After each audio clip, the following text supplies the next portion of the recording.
Hanging from a brass hook was a key and a plastic tag.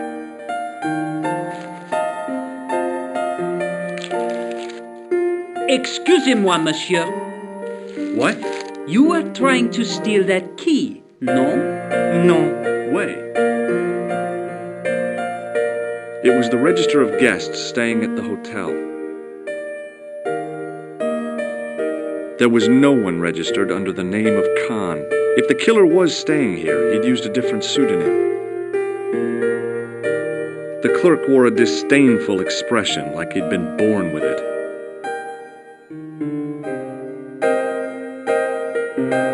I want some information.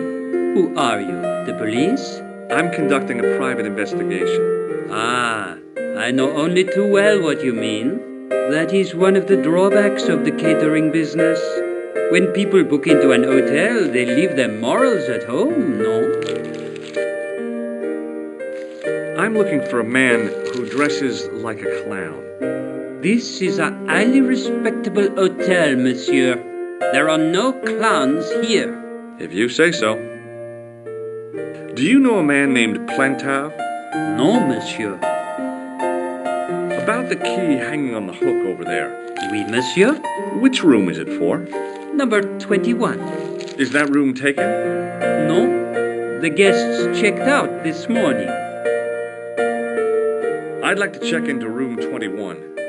That is not possible. How come? You said it was vacant. It is reserved for another guest. Rats. No, monsieur. Dutch. I'd like to retrieve something from your safe.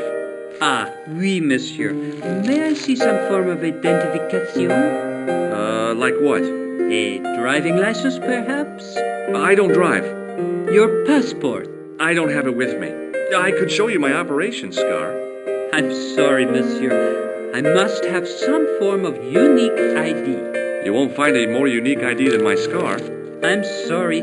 I must insist on a more traditional identification. Rats. What do you make of this tissue? Do you wish me to dispose of it for you, monsieur? Hey, no! It could be useful. I'm holding on to this. As you wish, monsieur. Perhaps you would like a little plastic baggie to keep it in? Nah, it's fine the way it is. Hey, shake my hand. I'd rather not, monsieur. I'm still sore from the shock administered by one of the guests. He was secretly concealing an electrical device in the palm of his hand. Practical jokes are so puerile, don't you think? Oh, yeah, sure. What do you make of this tool? Stunning, monsieur. I bet you handle it like a professional. Do you recognize this red nose? No, monsieur. Do you recognize the man in this photograph? Yes, monsieur. That man is one of our guests. What name? I cannot tell you that. Thanks for your help, buddy.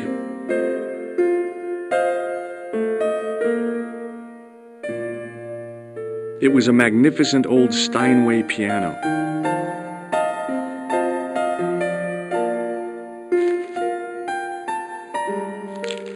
I figured the lady at the keys wouldn't appreciate a duet with a musical illiterate like me. Hi, ma'am. Hello, George. What can I do for you now? Would you distract the clerk while I borrow a key? Are you asking me to aid you in a criminal act, darling? Oh, no. It's the key to an empty room. And why, may I ask, do you wish to gain access to an empty room? Do you plan to squat? No, ma'am. Scouts honor? I was never in the Boy Scouts, ma'am. Oh, you should have been. What were your parents thinking of? It's a fine way for a boy to get licked into shape. Now tell me, why do you want to get into that room? I'm hoping it's the key to Merlin's room. Well, how can I refuse? I shouldn't think my feminine charms would be much use in this case, but a good dose of English arrogance might do the trick.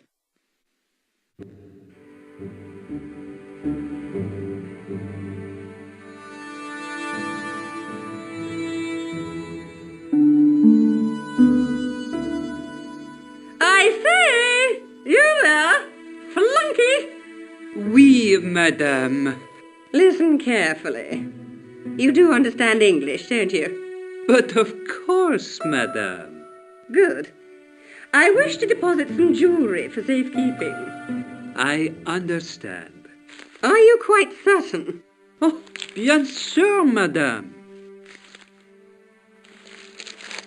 Over to you, my dear.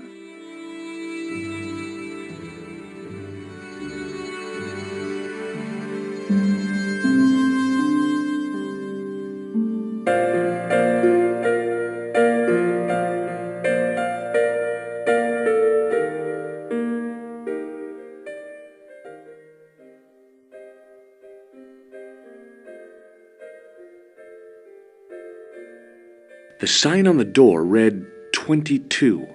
If the tailor's description was correct, this was the killer's room. The door was locked.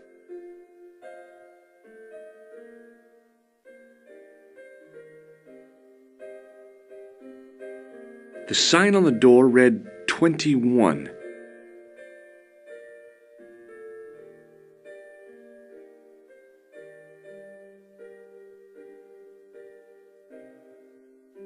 Maybe it wasn't the right room, but this was the right key.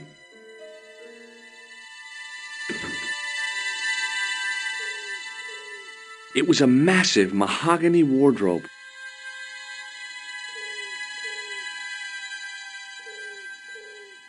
There was nothing in the wardrobe apart from a vague, lingering smell of camphor.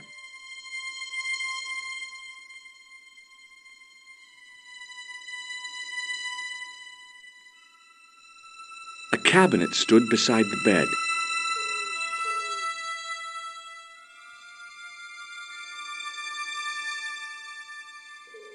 The cabinet was empty, but it smelt of onions. No kidding, it really did.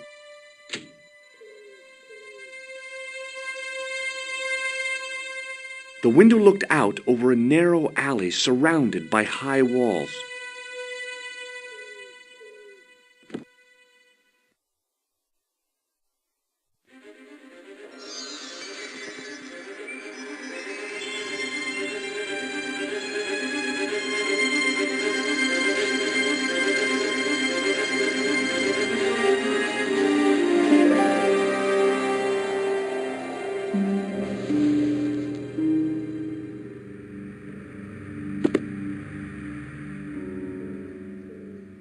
The cabinet had no drawers, just a single door.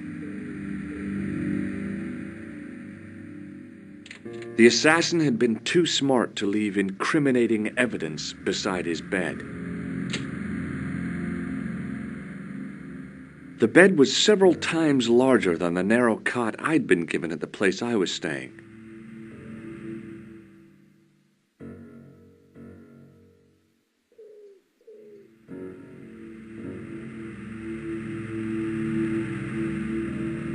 The bed was freshly made, and the crisp white sheets told me nothing about the killer's habits. It was the battered leather briefcase I'd seen Plantar carrying just before he died.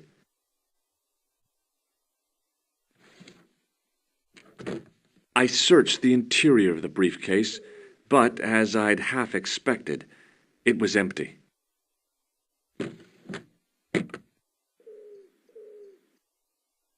The closet was a solid, impressive piece of antique furniture.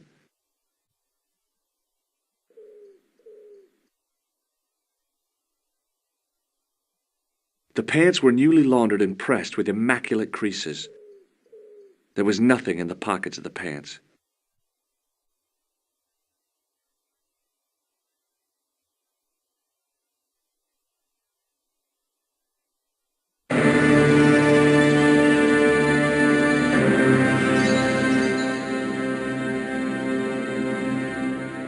I had the kind of feeling in my stomach that would usually send me running to the bathroom.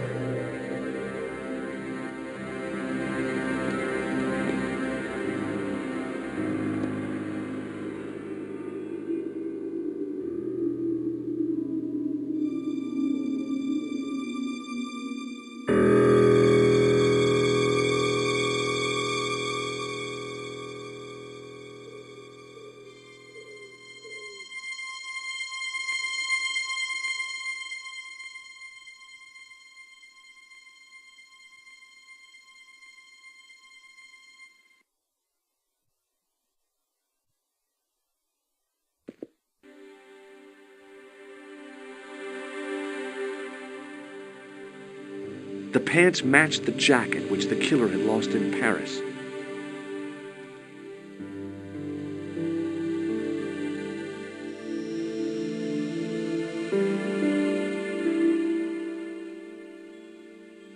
I couldn't believe my luck when I found 2 items in the pockets of the pants. The first was an ordinary matchbook. No matches, no clues. The second was a pass card which read, Thomas Merlin, Gruber Electronics Corporation. There was nothing else in the pockets of the killer's pants. The matchbook bore a pattern of swirling color and the words, Club Alamut. It was the card I'd found in the hotel bedroom. It read, Thomas Merlin, Gruber Electronics Corporation.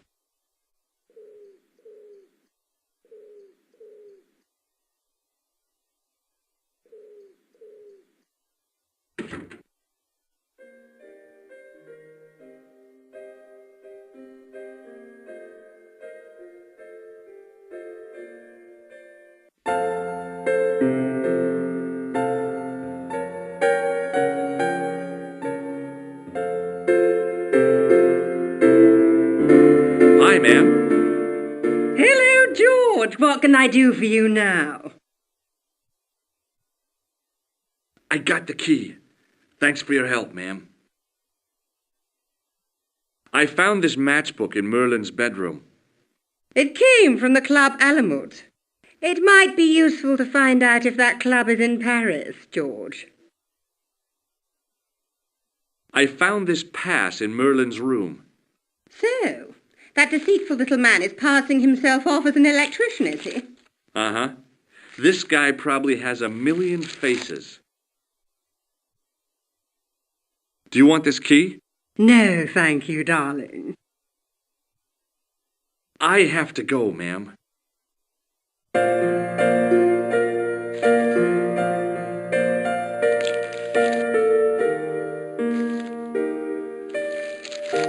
Hello again. Does the name on this matchbook mean anything to you? Indeed it does, for Alamut was the home of the old man of the mountains. You do not know him? No, I don't. Do you recognize this card? No, I do not. Do you recognize this key? No, I do not. Thanks for your help. Goodbye.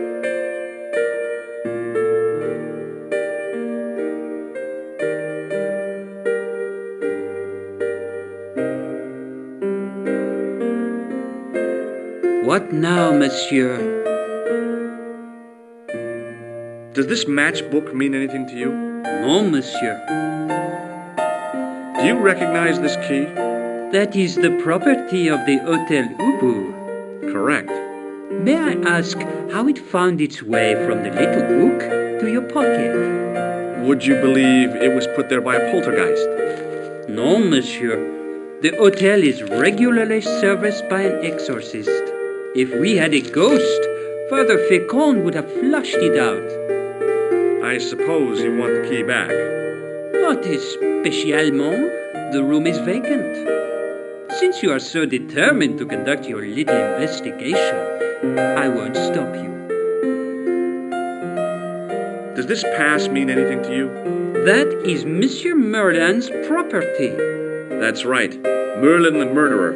I want to see what he's left in your safe. Impossible. I cannot betray his confidence, no matter what you say he's done. You're making a big mistake. Maybe I can live with that. Thanks for your help, buddy.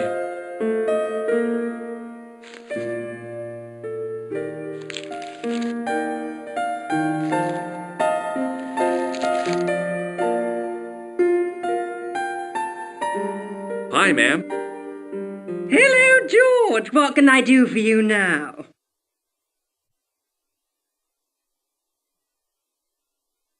Would you like to keep Merlin's pass as a memento? No, darling. My broken heart is reminder enough. I showed the pass to the clerk, hoping he'd give me Merlin's papers, but he wouldn't buy it. He's too scared. I'll give him something to be scared of. Follow me, George!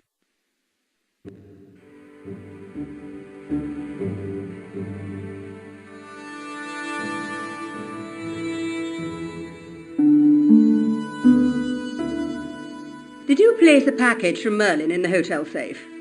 I did, madame. And did my friend here show you Merlin's identification? Indeed he did, but What's the problem? he isn't Merlin. A mere academic detail. Give him the package. But that is against the law. I happen to be a justice of the peace, you silly man. I am the law. If he tries anything, shoot him, George. My pleasure, Lady Piermont. One moment, please.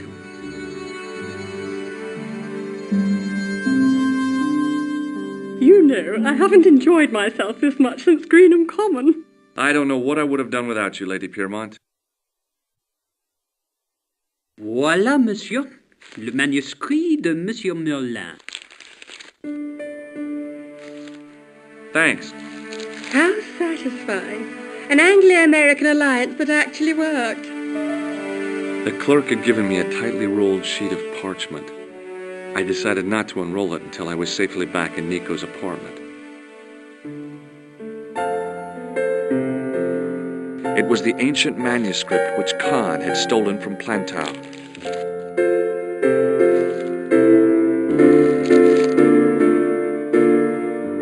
Hello again. Have you ever seen this old manuscript before? You know what it is, don't you? You are in great danger. Put the manuscript back and leave here. What's going on? I can say no more. Thanks for your help. Goodbye.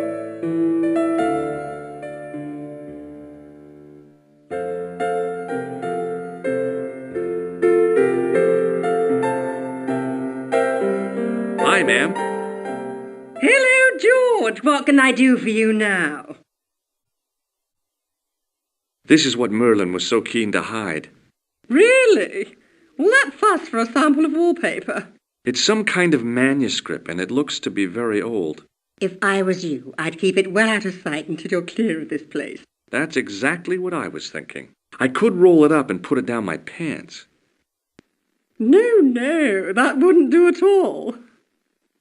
You'd attract far too much attention. I have to go, ma'am.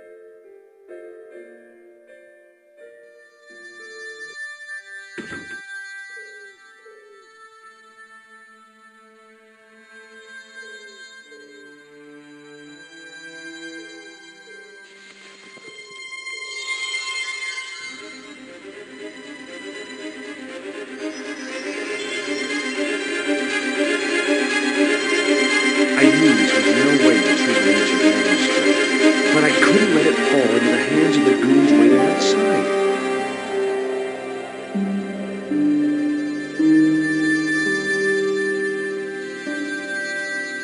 The cobbles of the alleyway looked very distant and very hard. If I wanted my shins sticking out of my shoulders, I could have jumped. Mama Stobart didn't raise no suicidal fools, though.